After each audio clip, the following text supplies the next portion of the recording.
ಮಾಡ್ಕೊಂಡು ಹೊಂಟಿವ್ರಿ ಒಟ್ಟು. ರೈತ ಬಾಂಧವರೇ, ಇವತ್ತಿನ ದಿನ ಏನಾಗೈತೆ ಅಂದ್ರೆ ಕೆಮಿಕಲ್ಸ್ ಇಂತ್ರನ ನಾವು ಹೊಲ ಬೆಳಿತೈತಿ, ಆಮೇಲೆ ನಾವು ಸರ್ಕಾರಿ ಗೊಬ್ಬರನ ಯೂಸ್ ಮಾಡ್ಬೇಕಂತೇಳಿ ಭಾಳ ಮಂದಿ ತಲೆಯಾಗಿರ್ತೈತಿ. ಈ ಕಬ್ಬನ್ನು ನೋಡ್ಬೋದು ನೀವು, ಸುಮಾರು 1.5 ಎಕರೆಯಲ್ಲಿ ಇವರು ಸರ್ಕಾರಿ ಅಂದ್ರೆ ಯಾವುದೇ ಕೆಮಿಕಲ್ಸನ್ನು ಯೂಸ್ ಮಾಡಲಾರ್ದೇ 2.5 ತಿಂಗಳ ಕಬ್ಬು ಈ ನಮೂನಿ ಇಷ್ಟು ಗ್ರೋತ್ ಆಗಿ ಬಂದಿದೆ.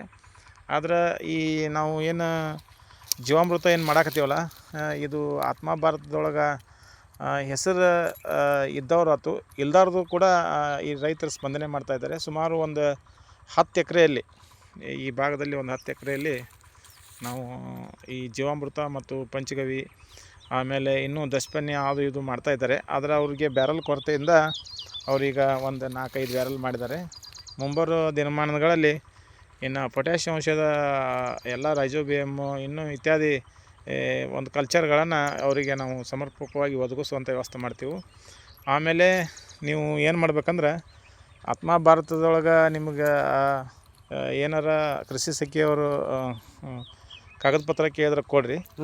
ಆಮೇಲೆ ನೀವೇ ಕಾಯಿಪಲ್ಯನ ಬೆಳೆದು ತಿಂದು ಆಮೇಲೆ ಮಂದಿ ಕೊಡುವಂಥ ವ್ಯವಸ್ಥೆ ಅಂದ್ರೆ ಒಂದು 10 ಗುಂಟೆಯಲ್ಲಿ ಆಗಲಿ ಒಂದು ಅರ್ಧ ಎಕರೆಯಲ್ಲಿ ನೀವು ಮಾಡ್ಬೇಕಂತೇಳಿ ನಿಮಗೆ ನಾನು ಮಾಹಿತಿ ಕೊಡ್ತಾಯಿದ್ದೀನಿ.